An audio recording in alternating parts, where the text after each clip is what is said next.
This video, I found this article that I want to share, and I'll put the link to the article in the description section of this video. This is the title of the article, and I'm going to read the article. It says, study finds CTE in college football players from over 100 teams. The Concussion Legacy Foundation released a study Wednesday that revealed former college football players from over 100 programs had chronic traumatic encephalopathy, CTE. In total, 138 former football players out of 152 studied at the VA-BU-CLF Brain Bank, or 91%, were diagnosed with a degenerative brain disease. As Kevin McGuire of College Football Talk noted, how far back the study goes is not clear, but it does include at least one player from the 1969 Texas Longhorns, Greg Ploetz. The former defensive tackle died of dementia in May 2015, and it is believed he suffered from long-term effects of playing football while at Texas. 15 different programs had 3 or more players diagnosed with CTE, including Michigan State, 7, Georgia, 6. Among the power conferences, the SEC had most recorded cases with 28. The study noted that the data does not suggest that playing for one particular program represents a more significant risk than playing elsewhere, but it does represent the cooperation of alumni and families with CTE researchers and the willingness to donate the brains of former athletes.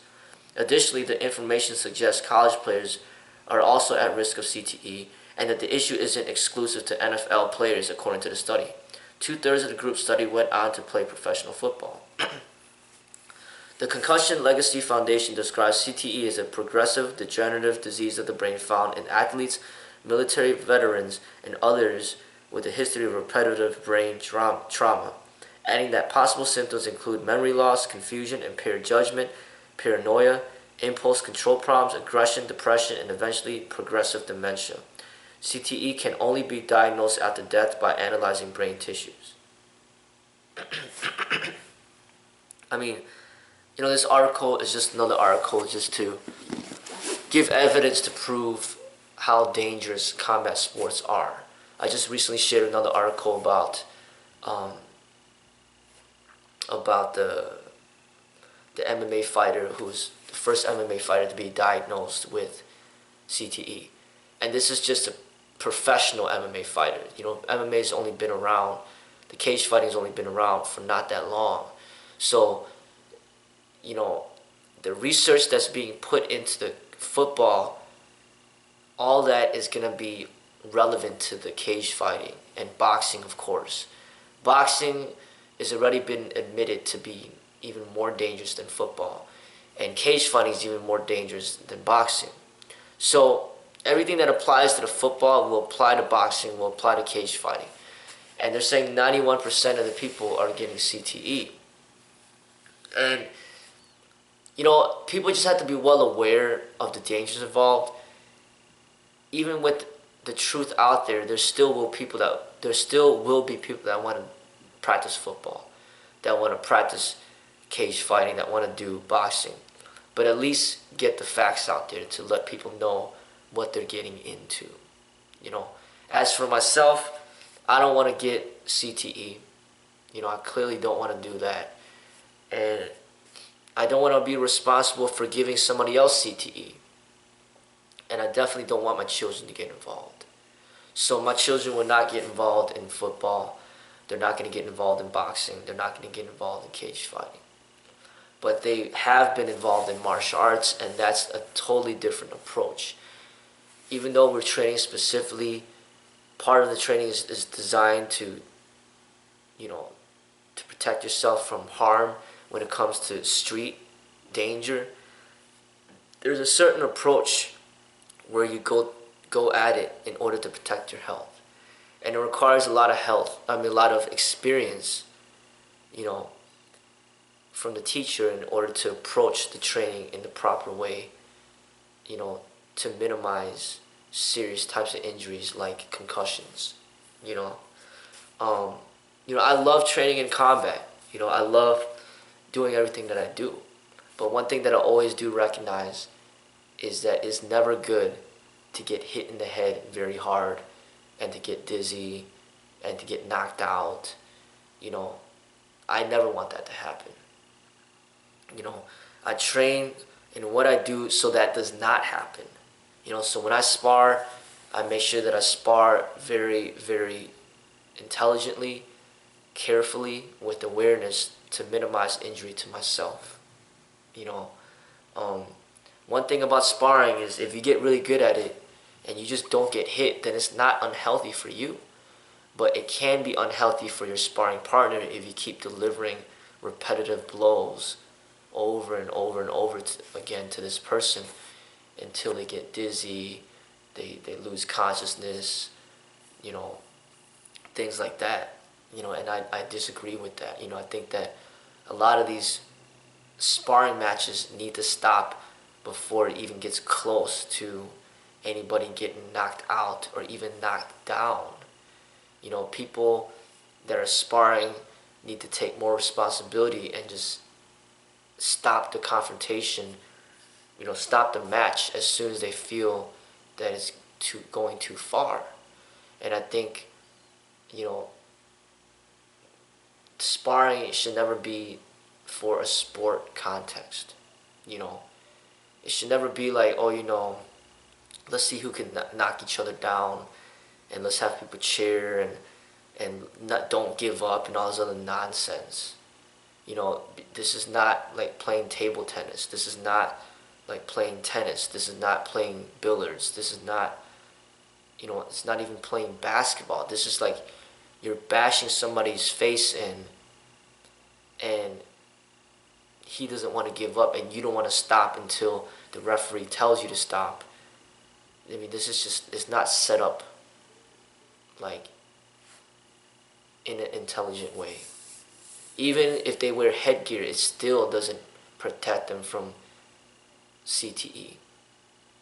Because these football players have headgear on and it's not doing anything. If anything, it might be making things worse. So, as more research is being, you know, conducted and shared to the public, people just have to make smarter decisions, not just for themselves, but for their loved ones.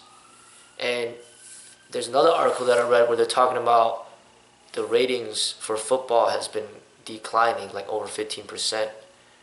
And they're blaming the national anthem protest for that. But what I'm saying is that's a good thing. People need to stop paying attention to all this violence that's going on. They need to put their attention towards something that's more beneficial for themselves and beneficial for the society. So rather than watching that football match, if you just listen to some music or watch some people dance or watch a martial arts movie or, you know, appreciate somebody's painting, that's going to be much better for the society. Because then people, rather than being football players and boxers and cage fighters, then they're going to be more motivated to become like painters and dancers and singers and doctors and lawyers and just people that are just more contributing more positivity to this world. We don't need more football players. We don't need more cage fighters. We don't need more boxers. We need more intelligence, more artists, you know, more philosophers, more people that are going to be helping this world progress, opposed to just encouraging, you know, people to become violent in which to destroy each other's health, you know, to get money or fame or attention, whatever the case may be. You know, so this research is critical information to kind of back up the teachings that I've been sharing with the public since I've been on YouTube. You know, all this research, it applies directly to combat sport, cage fighting, boxing, all of that, even wrestling. You know, and I'm trying to say that martial artists do not participate in combat sport. They do spar, but they spar in intelligent ways. Okay? If your specialty was firearms training, you are pretty much the most lethal person out there in this world, hands down. but it doesn't mean you'll be shooting yourself or shooting other people for training purposes. You train in intelligent ways. You might go to the firing range indoors, and then you go outdoors. You might start off with targets that are still, and then you start doing, shooting targets that are moving. You start shooting close targets and then targets that are far away. And then you might engage in like paintball, paintball games with other people, airsoft games, Nerf gun games, just other ways of training that are not sacrificing anybody's health. And then you just get, your skills get honed and developed to the point where if something dangerous does occur out there in the streets, you're ready and prepared because you've done it. Your body, everything's ready. Your reflexes are ready. Your aim is ready. Your confidence is there. Everything's there, and you take care of the situation when necessary. So martial artists, they have to train. Martial artists train intelligently. And it's the opposite of what combat sport people are doing. To all the fighters and the boxers and everybody out there that are doing the combat sport, if you constantly getting hit, there's something wrong. You're not doing something right. Because if you were doing it right, you wouldn't be getting hit so much. So you need to get yourself out of there to get better at what you do so you don't get hit. Because the more that you get hit, the more of a risk that you'll have in developing something like CTE or something maybe even worse. So I think, hopefully with this research coming out, with the ratings in the NFL declining, I hope that people will start to, value something else in society other than this sort of violence. You notice that in times things fluctuate and change. I think we're at a time where there's just so much violence in this world, so many shootings, so many violent video games, so much combat sport, that the people are starting to get desensitized. And I think that there's got to be a time when eventually people just get sick of violence and they want to do something else. And I think that time is coming. Like even right now, the Cubs made it to the World Series. It's like, and everybody's all hyped up about it because it has, they haven't won the World Series since 1908. And if they win the World Series now, it'll be like the first time winning the World Series in like over 108 years. And everybody's excited about it, and that's good. I support that. It's baseball. It's very, it's not a violent sport. So if more people got involved in baseball other than football, that's good. And that's kind of what I promote. So rather than promoting cage fighting, I'm promoting real martial arts. Rather than promoting football, I'm promoting baseball or basketball. And all it takes is just for the population to be like, you know what? We don't want to support football anymore. Let's put our money into something else that's going to be better for the people. And then everybody could put all their money into basketball and baseball instead of football. And then now, the money's still there. The jobs are still being generated. And then the interest, the kids, the students, the youth will head towards more positive way, more positivity. And that's what we need. And that's what I'm trying to promote. And hopefully, people will open their eyes to this and start making subtle changes within their own lives.